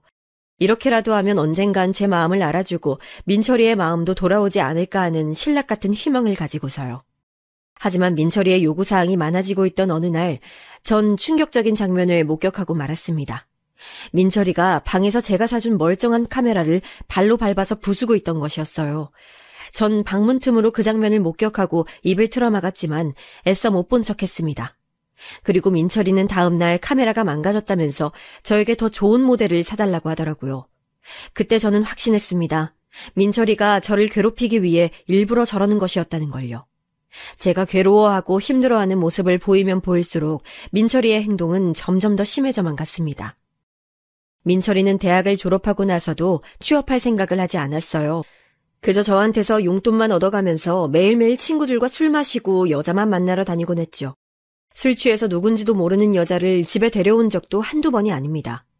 이 친구는 누구니? 라고 제가 물어보기라도 하면 제 어깨를 밀치면서 욕설을 내뱉기 일쑤였습니다. 전 그렇게 매일매일 민철이에게 무시당하면서 살았습니다. 아이를 사랑으로 키운 것밖엔 없는데 내가 뭘 그렇게 잘못했다고 이런 수모를 겪어야 하나 생각했지만 그렇다고 하나뿐인 내 자식을 내칠 수도 없는 노릇이었습니다. 전 그저 아이가 철이 늦게 드는 걸 거라며 조금만 더 참으면 나아질 거라고 스스로를 위안할 뿐이었습니다.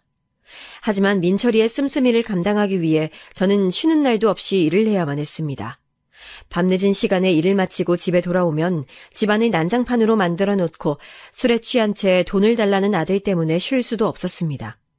전 과도한 스트레스로 위험을 달고 살았고 스트레스성 탈모로 인해 머리를 살짝 쓸어내리기만 해도 머리카락이 한 움큼씩 빠지게 됐습니다.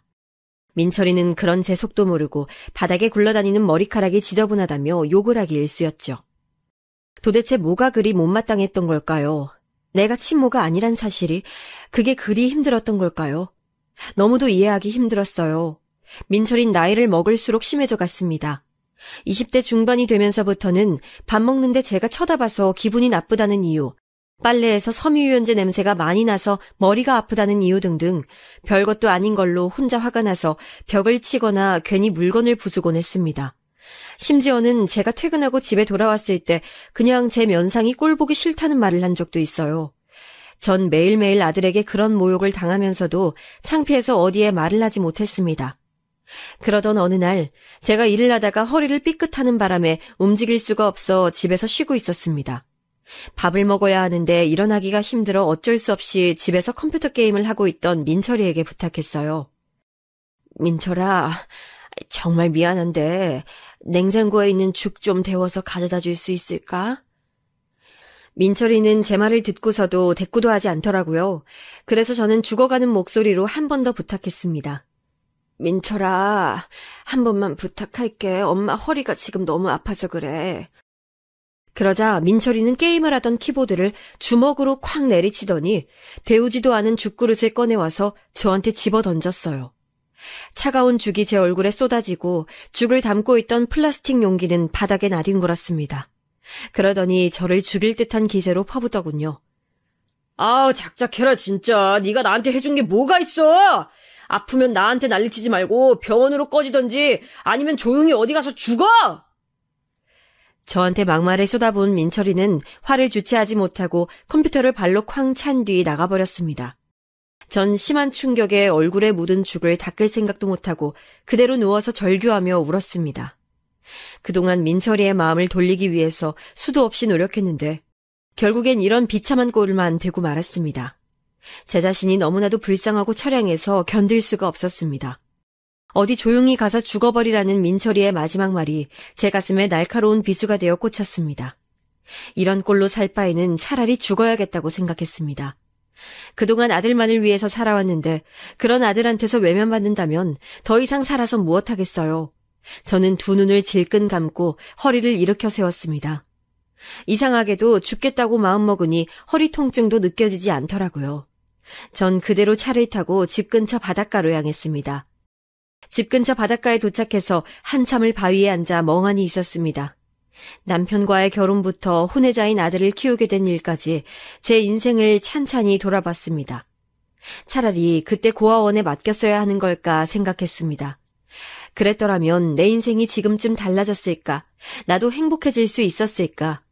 근데 참 마음 한편으로 이렇게 못돼 먹은 아들이어도 부모 없이 고아원에서 자랐을 생각을 하니 가슴이 아프더라고요. 그리고 한참의 회상 끝에 역시나 죽어야겠다고 다짐한 저는 자리에서 일어났습니다. 추운 겨울바다 앞에서 한참을 앉아 있었더니 다리가 딱딱하게 굳어서 잘 움직여지지 않더라고요. 전 무거운 다리를 이끌고 바다로 한 걸음 한 걸음 다가갔습니다. 바닷물이 다리를 적시자 뼛속까지 얼어버릴 것 같은 한기가 느껴졌습니다. 하지만 죽음의 결심 앞에서는 추위도 별거 아니더군요. 전 한 발 한 발 걸음을 내딛었습니다. 곧 바닷물이 가슴께까지 차오르자 이제 조금만 더 가면 끝이라는 생각에 조금 더 속도를 냈습니다. 물속에서 자유롭게 움직여지지도 않는 다리를 억지로 꾸역꾸역 내딛어가며 앞으로 나아갔습니다. 제가 수영을 할 줄 모른다는 사실이 다행이라고 생각했어요. 혹시나 무의식 중에 살고 싶은 마음이 들더라도 물에 빠지기만 하면 살아 돌아올 일은 없을 테니까요. 바닷물이 목까지 차오르자 전 중심을 잃어 물속으로 빠지고 말았습니다. 그리고 몇 번을 허우적대며 물속에 들어갔다 나왔다 했는지 모르겠습니다. 새까만 물속에서 짜릿짠 물이 코와 입으로 들어오는 동안 민철이의 얼굴이 떠올랐어요. 그대로 저는 세상과의 작별을 고하려던 순간이었습니다. 그런데 그때 갑자기 소란스러운 소리가 들리는가 싶더니 묵직한 팔이 저를 낚아채서 제 얼굴을 물 위로 끌어올렸어요. 그 팔은 제 목을 감고 절 어딘가로 끌고 갔습니다. 전 숨도 제대로 쉬지 못하고 바닷물을 토하며 그대로 끌려갔어요. 그리고 저는 그대로 정신을 잃었습니다. 정신이 들고 보니 낯선 천장 아래에 있었어요. 주위를 둘러보니 깨끗한 이불이 제 몸을 감싸고 있었고 팔에는 링거가 꽂혀 있더군요. 전 어느새 병원에 도착해 있었던 거죠. 어리둥절해하고 있던 그때 어떤 젊은 아가씨가 저에게 말을 걸었어요. 아주머니 괜찮으세요? TV에서나 볼 법한 외모의 예쁜 아가씨였습니다. 아가씨는 부드러운 손으로 제 손을 꼭 잡아줬어요. 아주머니 보호자분 안 계세요? 무슨 일이신진 몰라도 바닷속으로 걸어 들어가시길래 깜짝 놀랐어요.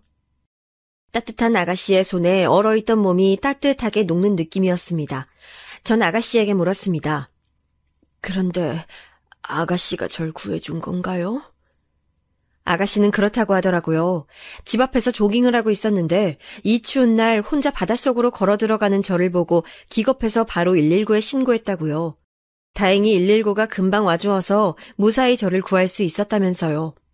전 얼굴도 모르는 저를 구해준 고마움, 그리고 죽음마저 실패했다는 자책감에 소리내어 울었습니다. 그리고 아가씨는 말없이 저를 안아주었어요. 한참을 울고 나자 아가씨가 집이 어디냐고 물어보더라고요. 혹시 돌아갈 곳이 없으면 당분간 자기네 집에서 지내자면서요. 어차피 본인은 혼자 살아서 심심하던 참이었다고 그냥 딸이라고 생각하고 편하게 대하라고 하면서요. 그래도 될까요? 집이 있긴 한데. 네, 그럼요. 괜찮아요. 무슨 일이신진 모르겠지만 돌아가시기 힘든 거면 잠깐 여기서 머무르셔도 돼요. 참, 그때 이름도 모르는 처음 본 그 아가씨의 얼굴이 마치 천사와 같이 너무나도 선해 보였어요. 전 아가씨의 말에 잠시 망설이다가 집에 돌아가면 무서운 얼굴을 하고 또 저에게 나쁜 말과 행동을 일삼을 아들을 생각하니 마음도 진정시킬 겸 아가씨의 집에서 며칠만 신세를 져야겠다고 생각했습니다. 너무 고마워요. 정말 조금만 있다 갈게요. 그리고 저는 몇 년 만에 처음으로 그 아가씨의 집에서 평온한 일상을 보냈어요. 저에게 막말을 하는 사람도 나쁜 행동을 하는 사람도 없는 그곳에서요.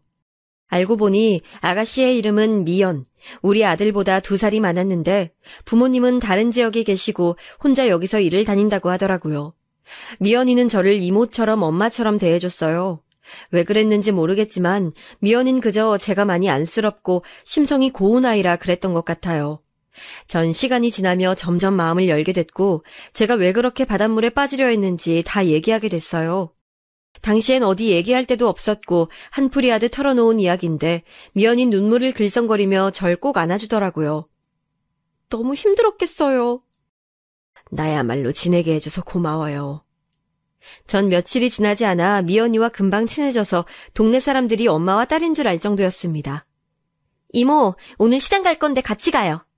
그럴까? 미연이는 저를 편하게 이모라고 불렀고 저도 조카 대하듯 말을 놓게 됐어요. 그런데 미연이와 지내다 보니 계속 같이 있고 싶은 욕심이 생겼어요. 아마도 처음 누려본 행복, 편안함 그런 것들이 너무 좋았나 봐요. 다행히 미연이도 저와 같이 있는 게 더 좋다고 해서 당분간 계속 여기에 있기로 했습니다. 제가 미연이의 집에서 지낸 지도 거의 한 달이 다 되어 가는데 아들은 연락 한 통 없더라고요. 처음에 제가 119에 실려갔을 땐 분명히 아들한테 연락이 갔을 텐데 신경도 안 쓰는 것 같았어요. 제가 사라져서 오히려 더 좋다고 하는지도 모르겠다는 생각이 들었습니다. 그리고 어느 날 저녁거리를 사가지고 오는 길에 미연이가 일하고 있는 카페에 들렀는데 어떤 남자 손님이 미연이에게 끈질기게 번호를 물어보고 있더라고요. 가까이 가서 보니 글쎄 제 아들 민철이었습니다.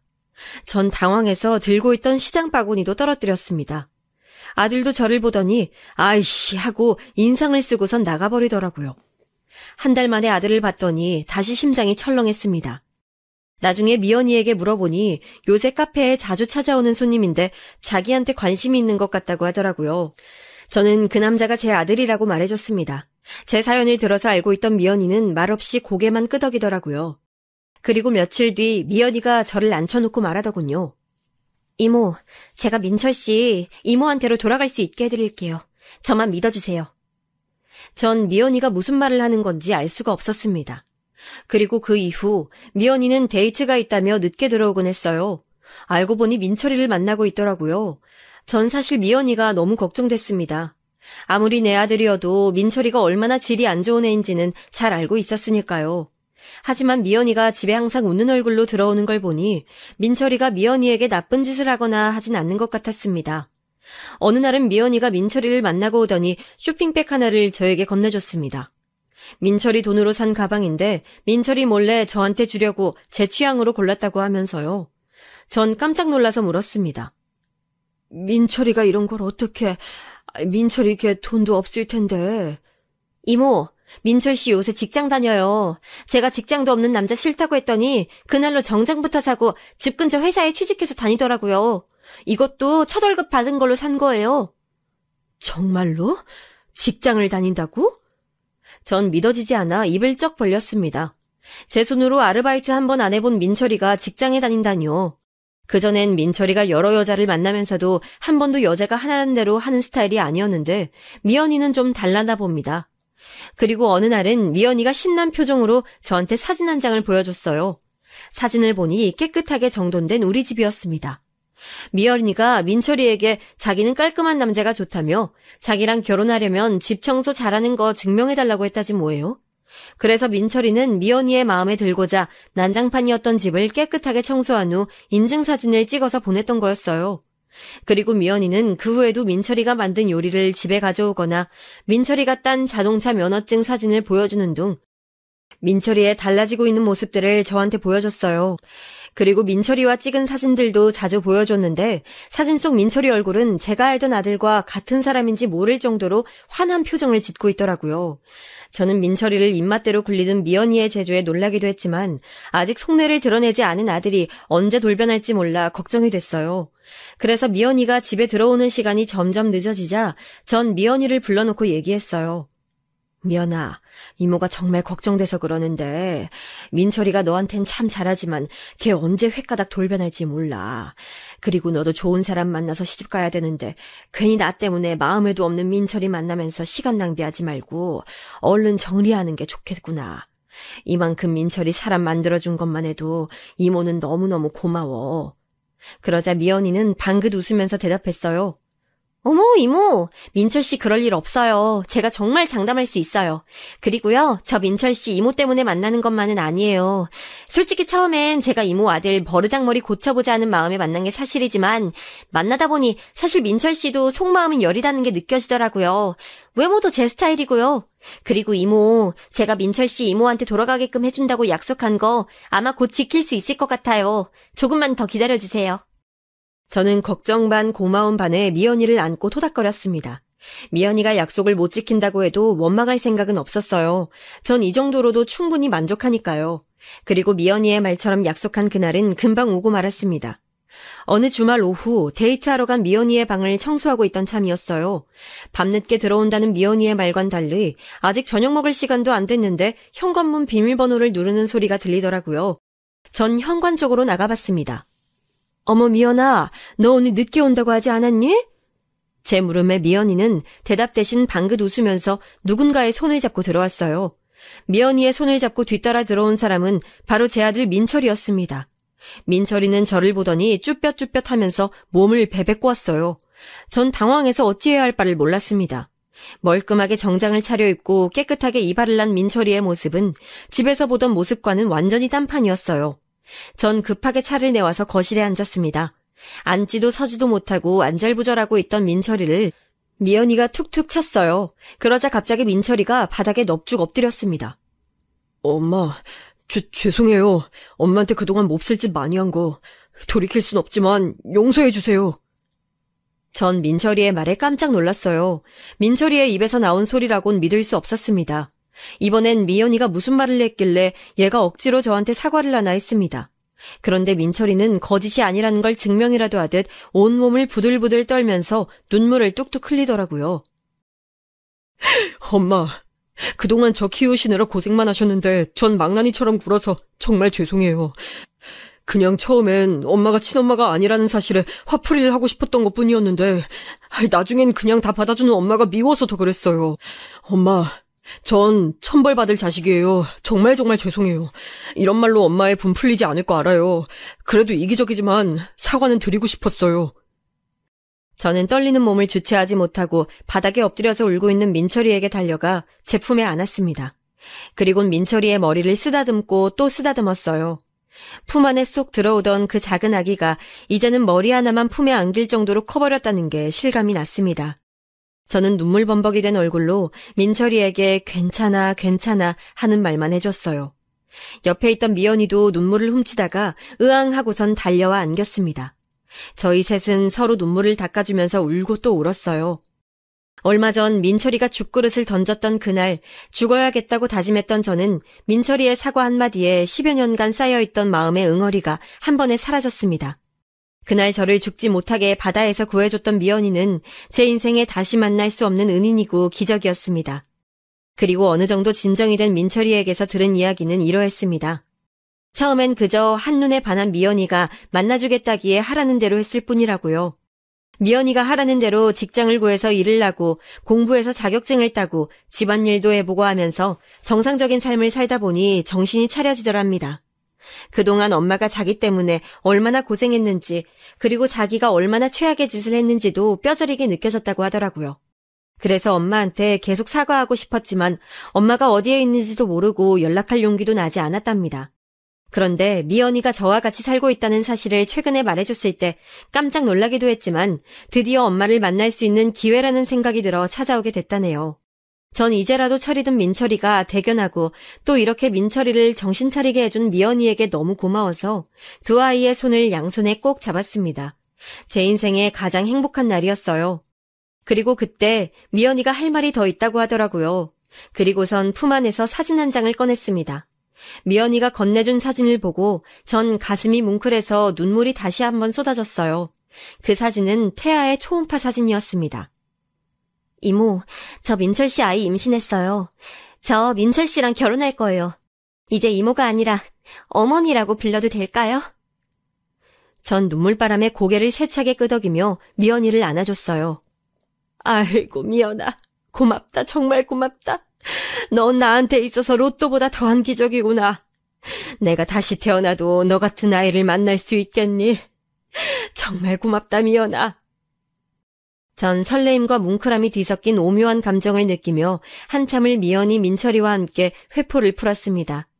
차도 마시고 맛있는 것도 먹고 그동안 서로 못했던 얘기도 하면서요.